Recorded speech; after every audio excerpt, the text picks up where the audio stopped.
Reading 78 from the Psychological Commentaries on the Teaching of Gurdjieff and Ouspensky by Dr. Maurice Nicoll, Volume 2, Quarmid Ugle, June 2nd, 1945.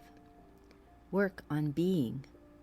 Some time ago I put to a London group this question of which I have been reminded recently. Have you yet seen in your being that which prevents you from further understanding the work? What have we all understood as being the center of gravity of this question? What work idea is brought in here? The work idea is that one's understanding depends on the quality and level of one's being. On another occasion it was asked, what factor in your being do you think prevents you from growing? Now, understanding is the resultant of your knowledge and your being. Suppose you do not see any reason why you should change your being. Then your understanding of everything, including this work, will remain at the same level. No matter how much you hear this work, how much you study the knowledge of this work, your understanding of it will remain the same. Some people are certainly dissatisfied with the state of their being, and others are not. Again, many people do not understand what being means. They take the side of their being for granted. For those who feel dissatisfied with the kind of being they are, have some idea of what it might mean to change the kind of people they are, to become different kinds of people, namely to change their being. It has often been said that no one is satisfied in one sense. That is, everyone wishes to change his or her circumstances, conditions of life. This is really seeing one's own being externally as reflected in life. Since your level of being attracts your form of life, it is clearly necessary to think in a new way about your form of life, from the standpoint of your quality of being, the kind of person you are. This, of course, means a new way of thinking. If you can accept this idea, which is a definite work idea, a definite new form of thinking, you may be able to come to some temporary conclusion at least about what factor in your being prevents you from understanding the work better. A growth of being for a person in the work inevitably leads to a deeper understanding of the work. The work has more to unite with, can give more. It can influence you more. It can become more real. But if you do not work on your being, your understanding of the work and its influence on you will be very slight. You will live your life according to your form of being, and with an effort will remember at times that there is something called the work. That is, the work will remain in your memory, but will not be connected with your being yet. So you will not understand the work much, or you will understand it a little according to what good work eyes you may have. And yet your understanding of it will be continually swamped by eyes that belong to your level of being and are in life, and so are not interested in the work, and as often as not are only interested in the cares and anxieties of life and all the forms of identification which life gives to us at every moment so gratuitously. If you are satisfied with yourself, with the kind of person you are, and have never challenged that wrong feeling of yourself, if more or less life has satisfied you, then it follows that you will have very little real desire to change the kind of person you are, to change your being. This is always a very difficult point in the work, a very difficult thing to grasp. A man who feels uneasy about the kind of person he is has more chance of working on his being than a man who never questions himself but only sees, as it were, the deficiencies of others, and has never had any idea that he himself may be not quite the kind of person that he supposes. A sense of the deficiencies of one's own being is a quite different thing, and I would say that both senses of deficiency are necessary in the work. As you all know, owing to the action of buffers, and owing in a general sense to our state of sleep, a man who is uneasy as regards his own being, the kind of man he is rarer than possibly a man who is uneasy about his state of knowledge. In order to see what our level of being is like, we have to observe ourselves in the light of what the work teaches. I know that you have heard this many times, but have you ever applied it to yourselves? As I often say to you, people say, "What have we to observe?" You have all heard many times what it is you have to observe in the strict teaching of the work. Do you, for example, observe when you are full of cares and anxieties, and thoroughly identified with life?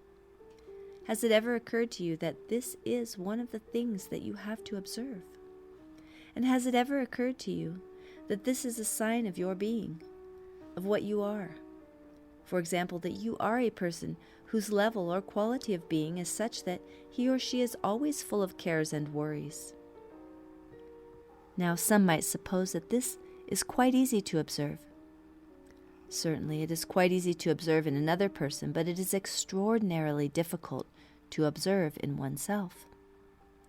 It is extraordinarily difficult to observe that one is worrying and full of cares and anxieties, and realize that it is due to the kind of person one is in regard to one's level of being. A person on a higher level of being will not worry in the same way, will not have the same cares and anxieties. It is precisely this that is so difficult to grasp. Our worries and cares and anxieties seem to us to be natural, to be perfectly justified, to be right, and yet, as you know, the work teaches that all this is not right, and it is one of the things that we have to work on. In other words, if we apply the knowledge of the work to our being through self-observation, we begin to see what an enormous mass of material we have to work on. And this applying of the knowledge of the work to what we observe from this standpoint in our being will lead eventually to a change in the level of being. But for this, we must have observing I in the work sense. In the work sense, observing I is the result of this work and its ideas. We no longer observe ourselves from the life point of view, but from the work point of view. And if we do this sincerely, even for a short time, we can no longer remain satisfied with our state of being. If the evaluation of the work is strong enough and is constantly reinforced by new experience within ourselves, we cannot possibly remain complacent with regard to our being. We realize what an immense gap lies between ourselves and a man who is living more consciously than we do, a man who notices when he is becoming identified, a man who sees when he is becoming a prey to imaginary anxieties and fears, a man who is sharply aware of the fact that he is justifying himself. This gap is so great that if we ever have such a moment of insight, we cannot help feeling by contrast the enormous deficiencies in our quality of being, and we can well understand at such moments that, as we are, we cannot expect, either in this life or in any other life, to be permitted to live amongst people of a higher level of being. We can see quite clearly why we can never expect to pass into what is called in the Gospels the kingdom of heaven. Those who are on the outskirts of the conscious circle of humanity. And knowing this, realizing this, seeing it for ourselves in an intimate, private moment of self-realization, we begin to understand what a long way we have to go before we can attain what is the ultimate goal of all esoteric teaching. But let me add one more thing here, that if you begin to see all this about your state of being, you are already much further on, however hopeless you may feel, than a person who has never caught such glimpses of himself or herself, because it is exactly this feeling of vacuum, of deficiency, of lack, that is the starting point of work on one's own being. For if a man or a woman has such an experience, they no longer have the same feeling of themselves. They will no longer feel the imaginative delusions of false personality, of this dressed up, invented thing. through which they ordinarily derive their sense of themselves. And if they are in the work, instead of feeling mere hopelessness, mere despair in themselves, they will feel all the strength of the work round them. And they will be told in many different ways that they are right in what they saw.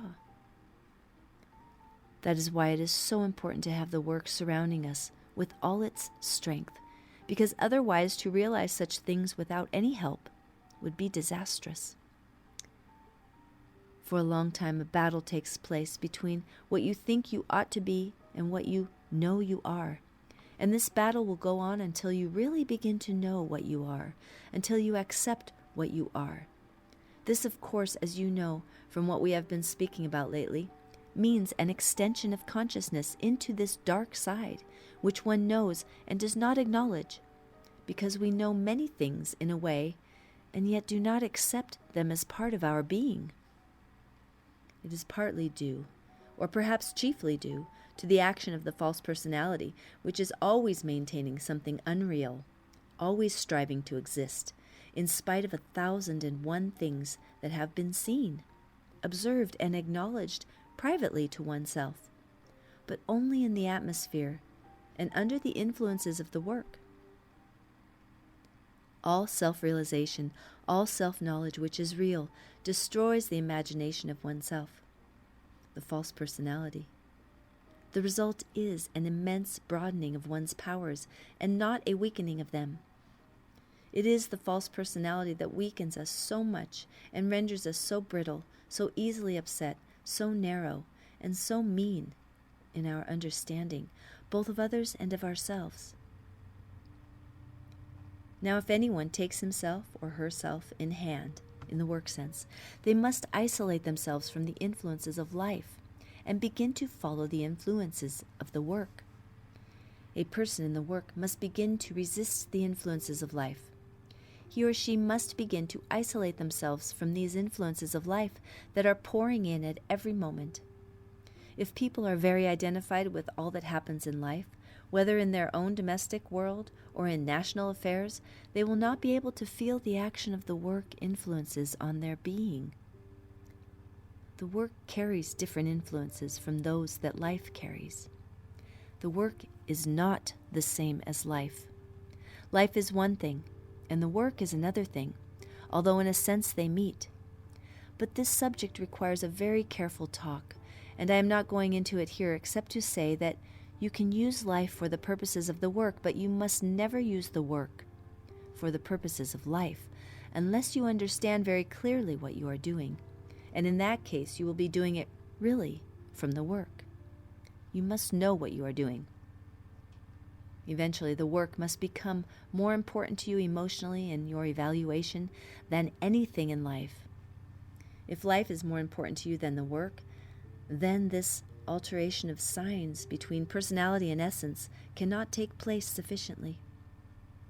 In a broad sense, essence can only grow through the work, through its influence, because the work is real, and essence is the real part of you, and can only be nourished aright by what is real, what is true, what is genuine. But personality has been built up by life, and there is a particular part of personality, as you know, called false personality, which has taken the place of any real essential feeling of ourselves. So trying to see one's false personality is one of the most important starting points of self-observation, because unless one can separate from this fiction of oneself, nothing can shift internally. At the same time, personality itself, namely what you have acquired from life, contains many I's, many factors which also have to be changed, as, for example, a person has been brought up under a very narrow form of religion or some very narrow social teaching. It is a great mistake to think that only the false personality must be separated from. There are many things in acquired personality that have to be separated from, and in the work, as I teach it, I advise you to notice this point. In my own case, I had to separate myself from many factors that did not belong to my false personality, but were quite distinct from it, and that lay in my acquired personality through early training and upbringing. Just think how we can be taught quite wrong things. Just think about how so many people have been brought up in some kind of political belief, and so have eyes laid down in their personality that they take for granted as being truthful. All this side of being has to be worked on eventually, and this is not necessarily included in the false personality. Take, for example, those eyes in your acquired personality which perhaps have been worried about everything, or careful about everything, or anxious about everything. These eyes, by imitation, will lie in personality, in the acquired part of you, and they must be worked on just as seriously as that group of eyes linked together by vanity that form the false personality. Many eyes that we have acquired by training and that exist in the personality are useful, and with them there is no quarrel because they give us our relationship to life, our power of being an engineer or an architect, and so on.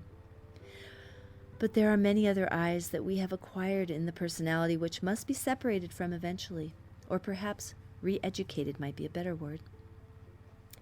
Now, as regards this isolation from life that I spoke about, Mr. O used to say, although he talked about it, of course, from many different angles, that there are 4 things that help above all others to isolate us from the influences of life, which tend to drag us down and keep us asleep. He said, knowledge of your being, self-remembering, non-identifying, and non-considering are 4 supreme practices that help us to isolate ourselves from the continual impact of external life, and so enable something to grow in us apart from life. End quote. How do you think that knowledge of your being will help you to isolate yourself from life?